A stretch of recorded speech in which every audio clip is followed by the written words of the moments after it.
السلام عليكم ورحمة الله وبركاته. معاكم انجي سكين ودي قناتي. ان شاء الله النهاردة هنعمل محشي ورق عنب مع فيليه دجاج. خلطة المحشي: كوباية ونص رز مصري مغسول ومتصفي مش منقوع، توم مفروم، فلفل حار، كزبرة وكمون وملح وبصلة كبيرة مبشورة ناعم وزيت زيتون ودبس رمان. هخلطهم، اضيف لهم 200 جرام لحمة مفرومة ورشة من الفلفل الاسود، بعد كده الكزبرة والشبت المتقطعين وكوباية من عصير الطماطم المتسبكة. كده معايا خلطة المحشي خلصت. معايا ورق عنب، ببدأ ان انا اشيل الزوايد اللي فيه واغسله، وبعد كده بصفيه وابدأ اسلقه في مية مغلية وكمون ونص ليمونة. مجرد الورقة ما بتغير لونها ببدأ ان انا اخرجها على مية باردة واسيبها لغاية ما بتتصفى. بنحشي على الجهة الخشنة بالشكل ده.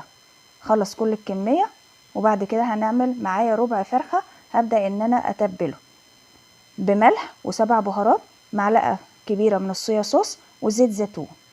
طبعا انا عاملاها شرايح سميكة شوية.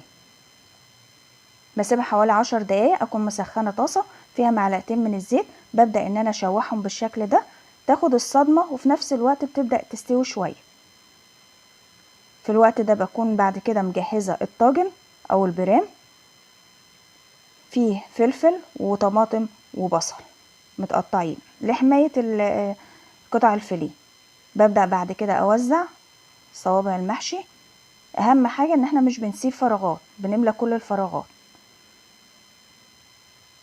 بعد ما بخلصها بضيف لها دبس الرمان على الوش، شوية من دبس الرمان والشوربة المغلية، وبنهز الطواجن علشان السوائل تنزل لتحت. ممكن بمعلقة، بظهر معلقة، ان احنا نحاول نشوف الفراغات. اهم حاجة ان السطر الاول من المحشي اللي فوق بيكون مش متغطي بالشوربة عشان نضمن التسوية وما يعجنش.